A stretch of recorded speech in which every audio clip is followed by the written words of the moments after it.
Hello everyone, this is Joseph K, and yes, I know we're in Tataroo Valley, but where the hell are we on Let's Play Tales of the Abyss? 100%. In the last part, we actually managed to start our training session, and then this chick named Tyr, who has some vendetta against Van, decided to come in and try to assassinate him, and then we clashed swords with her, and next thing you know, we're teleported to this, like, field of flowers. And what is this place? Maybe this skit will tell us. I don't like this place. It's all dark. You can't see anything. There are monsters everywhere. Once you leave the safety of town, monsters can appear anywhere. There is no different from anywhere else. This is no different from anywhere else. As far as the dark... okay, fine, I won't read that. Well, yeah, but I mean, I get up for the first time in years, and as soon as I open my eyes, it's all dark with monsters all over the place. What's up with that? Maybe right now it is dark and eerie and full of monsters, but I still think it's a pretty place. I mean, I've never been around this much nature. And by the way, I actually have a digital version of the guide up, and I'm using that only because I want to be able to figure out how to activate these skits. Because I do have a list of the skits on my notes, but I've actually not... I have a list of skits on my notes, but I've actually not put the prerequisites for activating them.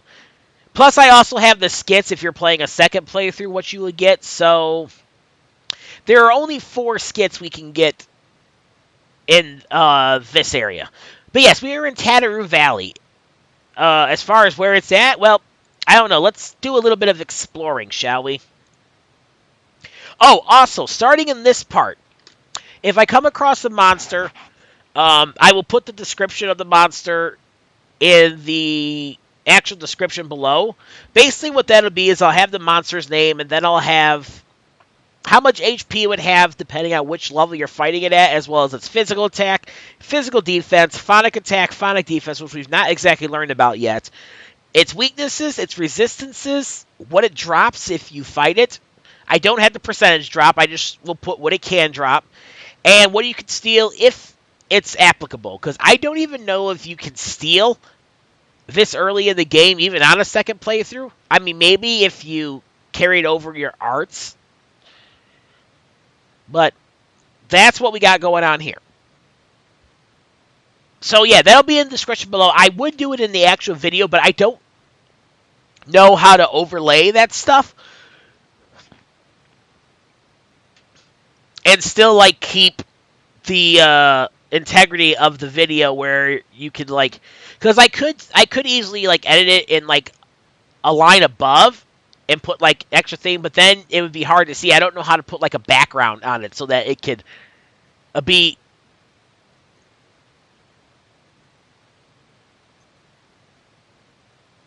superimposed over the video, and my fucking cat literally just threw up right next to me. Isn't that just lovely?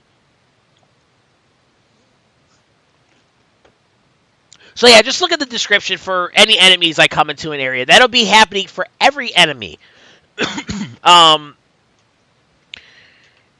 There are enemy guides out there, but a lot of them are not complete, and I did not feel like trying to look around and find every single enemy and whatever. So, I will be doing this stuff myself. So, another thing I'll do also in the video when you come into a monster, I will tell you what the monster is and all of its stats. But look for that in the description. Alright, with that in consideration, let's go on to the next screen, see where the hell we're at, and see if we can get back to Baticul. Monsters. Monsters? Here they come. You've got to be kidding me! Ah! Enemies. Alright, right here we have a Rhinossus. I'm playing on normal difficulty, so on normal difficulty, this monster has 340 HP, 35 physical attack, 30 physical defense, 47 phonic attack, and 55 phonic defense. no weaknesses, no resistances, and it has a chance of dropping pork, which is a cooking ingredient for later on in the game. And these guys are not the worst. They're actually fairly easy. As you see, I took them out with no problem. They do have a charging attack, so I would recommend watching out for that. That charging attack can do some decent damage, but honestly, even playing them on hard, I don't think they would give you much trouble. And we're on normal difficulty, so there you go. Oh, I will be putting how much gold and experience you get, because that's not static. Basically, what I mean by that is, depending on how you do... Phew. That wasn't so tough. Don't relax just yet. Look, there's more. If you come into contact with monsters like that, you'll have to fight them. Be careful. Huh. Think you know everything, don't you?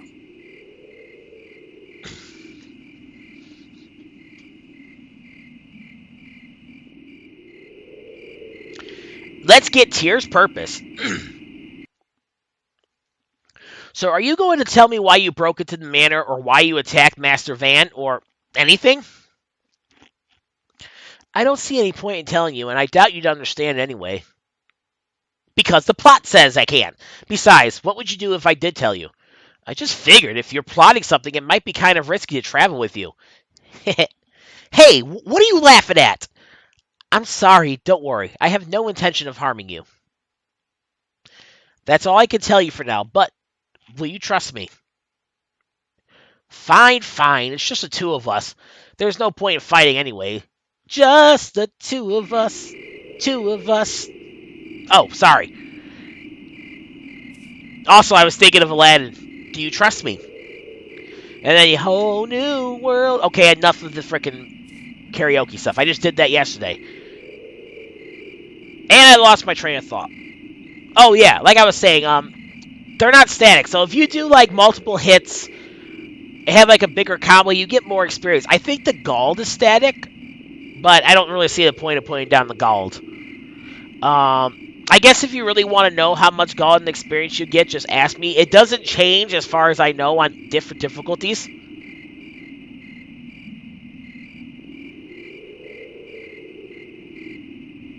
But let's head over here and let's go save our game. I'm not sure how much free space I'm going to actually have on this memory card. It's a much smaller memory card than the one my main file is. So basically what I'm going to do is every time we get to a new like area to save, I'm going to save below. And then since I don't know how much space I have, I'm only going to keep 5 save slots and then for the rest of the game. You really don't need it, but I'm kind of anal about that stuff, so I kind of want to have like backups in case I have to go back even further. But anyways, now that we've saved it, let's go this way. And let's fight. Do a lot of fighting. Do all the fighting you can do.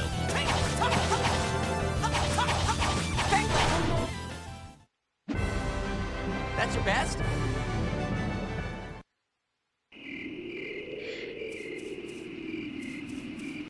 I actually recommend clearing all the enemies out per screen. Now see what I mean? You get grade if you block. You also lose grade if you take damage. So let me break this down here. So if you decide to see how much grade you get, it'll be in this screen. You hit triangle after the battle, and then it'll tell you, it'll break down all the grade you get, which is pretty nice because I think in Tales of Grace's F, it didn't break down how you got grade and what the grade was for. I do believe it did do that in Tales of Symphonia, but I could be wrong. I haven't played that one in a little while, but I took some damage, so therefore I lost grade. Honestly, don't pay too much attention to your grade yet. If you're going to follow this playthrough and do exactly like I do, you're going to want to have eventually about 4,500 grade. And when it becomes relevant, I will tell you where to go for that. But anyways, follow this path down here, and then you'll see this little fort. Come over here and hit the top. Go to the top path first. You're dead! No way!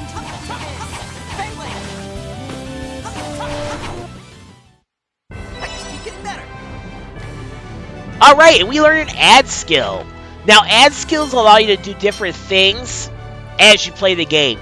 I believe recover will allow you to hit square when you're in the air. And if you want to check it, just go to add skills right here. Yep, if you hold square and hit back, you can take a back step. Yeah, okay.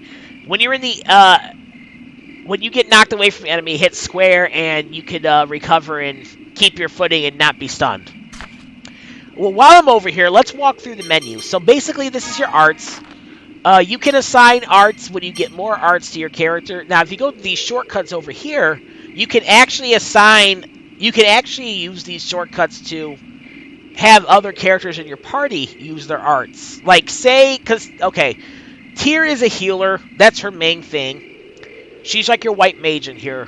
And she has really good healing when you get farther in the game. So say I'm low on health and I want Tyr to heal me right away. All I gotta do is like assign Tyr's magic, her first aid, to this, and if I hit up on the on the R3, if I push it up, she'll heal me. That's if you need it. Also, while arts, let's look at Tyr's arts. Now, in this screen, if you look at your party's arts, you're able to you're able to turn off any art you want. So say I don't want her using Nightmare, I just want her healing me. She'll stop using Nightmare, and then she'll heal me. But I want her to use her stuff right now. Also, as of right now...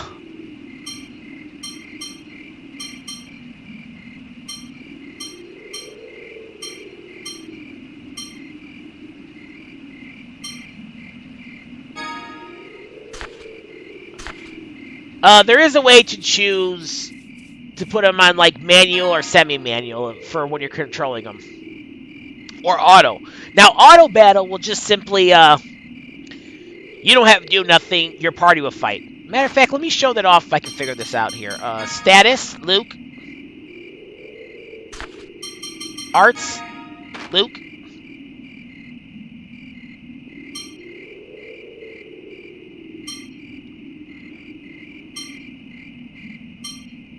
Alright, I'm going to put him on auto battle.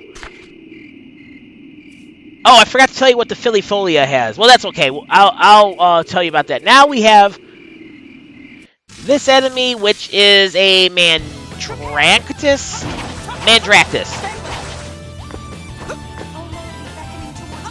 The Mandractus on normal mode has 280 HP. One must fight to live. Has 32 physical attack, 24 physical defense, 41 phonic attack, 53 physical defense, no weaknesses, no resistance, and it doesn't drop anything.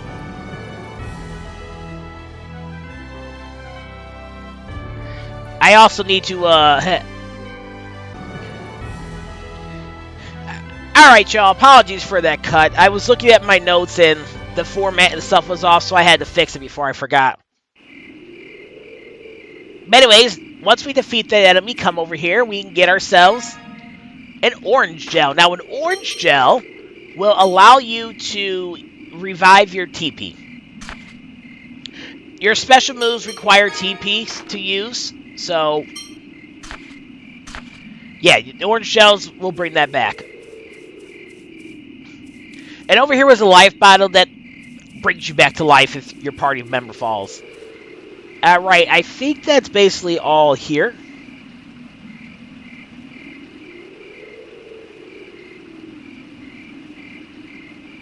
Oh, no, that was an apple gel and an orange gel, not a life bottle. Where did I get a life bottle from?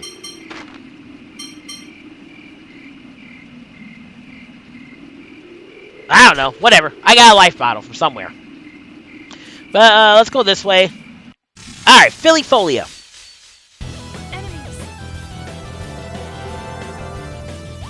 So the Filifoliae on this difficulty has 250 HP, Guess that does it. 27 physical attack, 20 physical defense, 34 phonic attack, 48 phonic defense. It's weak against fire. It doesn't drop anything. I'm sorry, it's not resistant to anything, but it drops Tataroo grass and apple gel. Tataroo grass is an item required to craft stuff later. Yeah, there's a crafting system in this game, and once it gets closer to that, and once we get to that area, I'll let you guys know what it's about. Let's just go to the next screen.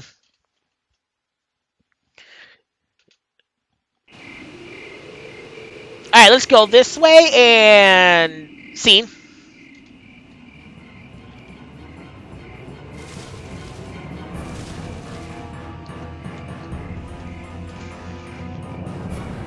Be careful. There's more than one of them this time. No way!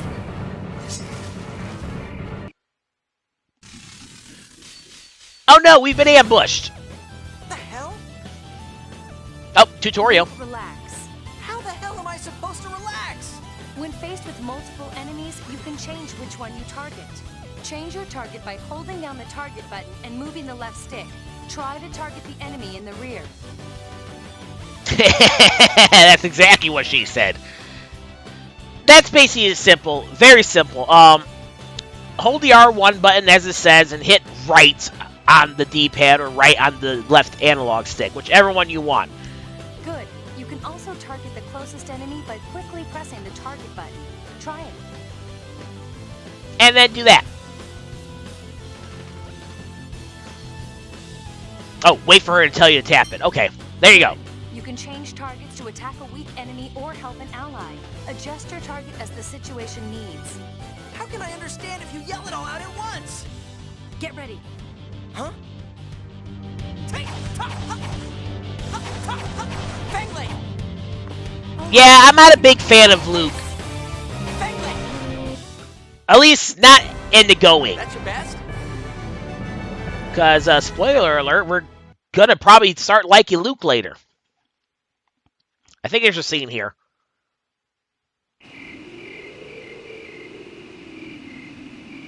Nope, that's it. Okay, going home. I'm sorry. I'll get you back to your manor. You damn well better. It's my fault after all. I'm very sorry. Yeah, well, I don't get out all that often anyway, so I guess a little walking around won't hurt. So, do you want to go home or not? Of course I want to go home. What the hell kind of question is that? Then stop talking and start moving. If you want to go for a stroll, wait until we're someplace safer. Fine, fine. I think that's actually the last skit we can get. Maybe?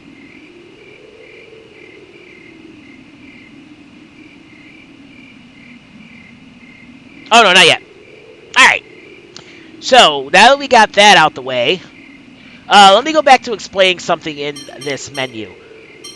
Equip, of course, is typical. Lets you change what you're wearing with your characters. And if you highlight it, it'll tell you what they can equip. Items. We've already showed those off. Battle. We got the add skills, which are things your party can do, and you can do as well. And then we have strategy. Now, strategy is a little bit different. You can set up how you want your party members to fight. Say I wanted Tyr to target other enemies and leave me to fight my own. I could just go here and different enemy. You can also have her do enemies closer to her, farther from her. Enemies that are lower in HP, enemies that have more HP. Help allies. Yeah, defend allies with little HP. So say I'm almost about to die. She will immediately go to my defense. Flying enemies, of course, enemies that are in the sky, and enemies that use arts. Using the magic, you can have her use her TP all the way. You can have her use it so it doesn't go below a certain number. That's what the other one's for. Or you can just have her not use it at all and just have her straight attack. Now, depending on the character you're playing that you have in your party, this will be a little bit different.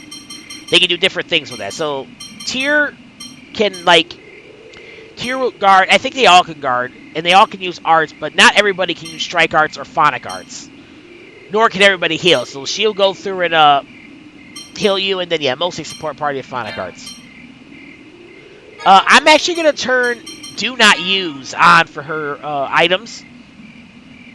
Because if you have them on, if your party members get low, they'll heal themselves automatically with items. They usually, I don't think they actually ever use like the really big, expensive items. But that could be a problem if you need it for a pinch. So I would just say leave that in charge of you. Leave yourself in charge of items. And if you absolutely need to heal them with items, have them heal themselves. And over limits, we don't have to worry about that yet. So I'm going to leave that on. Now I could also decide to put Tyr closer to me if I wanted. I don't want her close. I want her kind of in the back. Cooking, we'll get that later.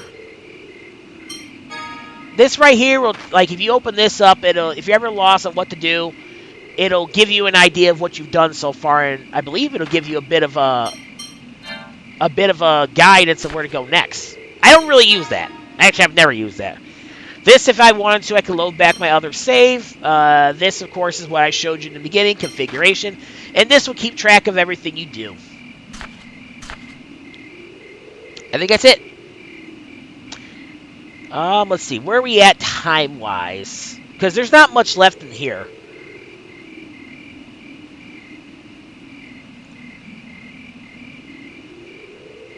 Alright, yeah, we've gotten pretty far in time. So I'm going to go ahead and close this off now. In the next part, we will get out of Tataroo Valley and see if we can't find our way home to Baticul. Thank you, everybody, for watching. Y'all have a great day and keep it real, and I will catch you guys in the next part. Later.